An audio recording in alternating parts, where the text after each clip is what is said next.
What is up, guys, and welcome to the 7 Levels of Fictional Hitmen. In this video, we're ranking assassins from the absolute worst to the very best. We're judging them based on how professional they are at their craft, how effectively they complete contracts without getting caught, and how skilled they are in combat situations. Let's dive in and see which of these fictional hitmen really deserves the top spot. Level 1. Villanelle, Killing Eve. Starting at the bottom, we have Villanelle from Killing Eve. Now, Villanelle is absolutely skilled at killing people in creative ways. But when it comes to being a professional hitman, she's a complete disaster. Her fatal flaw is that she's a psychopath with zero discipline. She can't just complete a contract and disappear. She needs to make every kill theatrical and personal. She kills a target with a hairpin, she stages elaborate murders, and she draws way too much attention to herself because she's addicted to the chaos and the recognition. From a professional perspective, Villanelle has the skills. She's trained, she's intelligent, and she can infiltrate anywhere. But she wastes all of it by being completely unpredictable. She develops an obsession with Eve, a detective hunting her. She goes off-script constantly. She leaves witnesses alive because she's bored or curious. That's the opposite of what a professional hitman should do. Her only strength is her creativity and her ability to blend into high society. But that's it. Villanelle represents someone who's good at killing but terrible at being a professional assassin. That's why she's at number 1. Unlike Villanelle, who couldn't complete a contract without making it about herself, you can make a clean professional move right now by hitting that subscribe button. No drama, no theatrics, just pure efficiency. Do it. Level 2. Beatrix Kiddo, the Bride, Kill Bill. At level 2, we have the Bride from Kill Bill. Now, the Bride is one of the most skilled fighters in fiction. She was trained by the greatest assassins, she mastered the samurai sword, and she cut through the crazy 88 like they were nothing.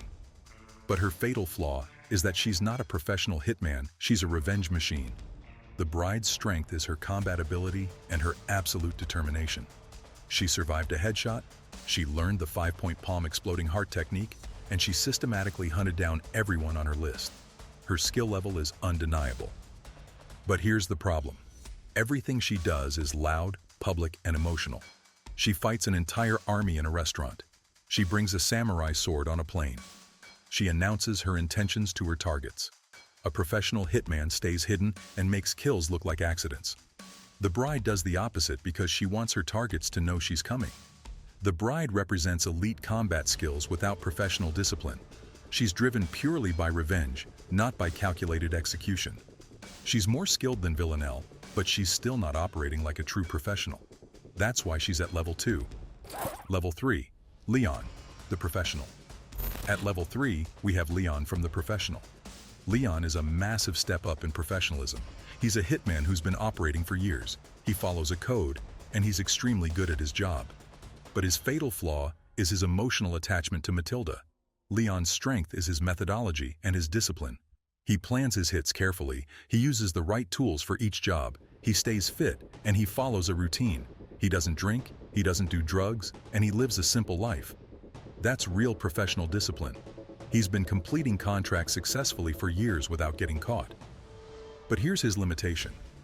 He breaks the cardinal rule by getting emotionally involved. He takes in Matilda, he trains her, and he develops feelings for her. That emotional attachment is what ultimately gets him killed. A true professional doesn't form attachments because attachments create vulnerabilities. Leon represents the professional hitman who has the skills and the discipline but makes one fatal emotional mistake. He's more professional than the Bride because he actually operates like a hitman should, but that one weakness keeps him at level 3. Level 4. Vincent, Collateral. At level 4, we have Vincent from Collateral. Vincent is a contract killer who operates with extreme professionalism and precision.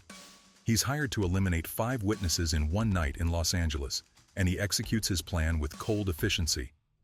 Vincent's strength is his preparation and his adaptability. He studies his targets, he knows the city, he moves quickly and quietly, and he's completely ruthless. He doesn't waste time, he doesn't show emotion, and he treats killing like a business transaction. His guy on the subway philosophy shows he understands anonymity and insignificance are assets. But here's his limitation. He operates on a tight timeline, and he's forced to improvise when things go wrong. He also makes the mistake of keeping Max alive as a driver when he should have just eliminated him immediately. That decision creates the variable that ultimately leads to his downfall.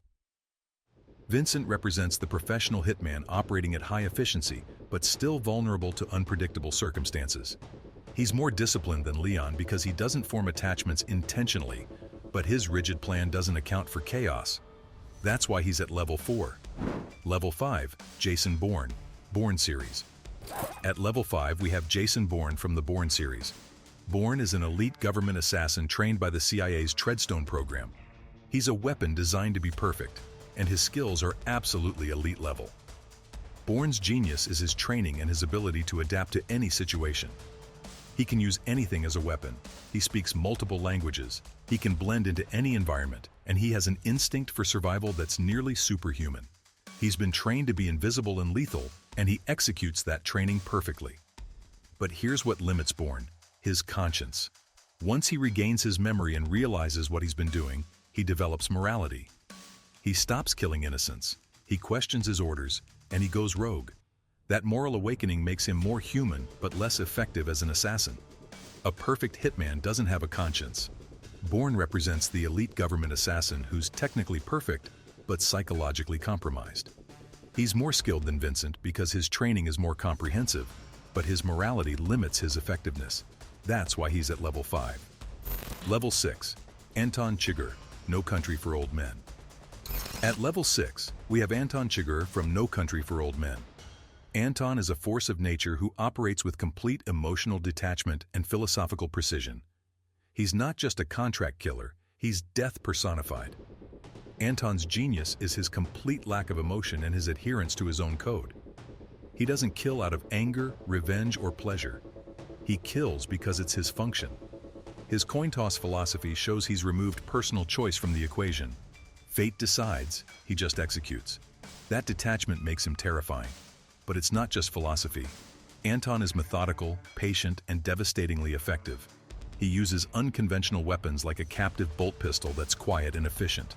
He tracks targets across state lines, he treats his own wounds to avoid hospitals, and he thinks several steps ahead.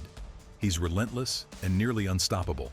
His only limitation compared to the top spot is visibility. Anton is memorable. People see him, they remember his face, his hair, his presence. He doesn't hide behind disguises or make kills look like accidents. He's efficient, but he's not invisible. He operates with philosophical perfection, but not operational invisibility. That's why he's at level 6. Level 7. Agent 47, Hitman series. The absolute peak. Agent 47 from the Hitman series represents the ultimate answer to one question. If you could design the perfect assassin from scratch, what would you create? The answer is Agent 47. Agent 47 is genetically engineered to be the perfect killer. He has no emotions by design, enhanced physical abilities, genius-level intellect, and decades of training. He wasn't born and then trained. He was created specifically to be the world's deadliest assassin.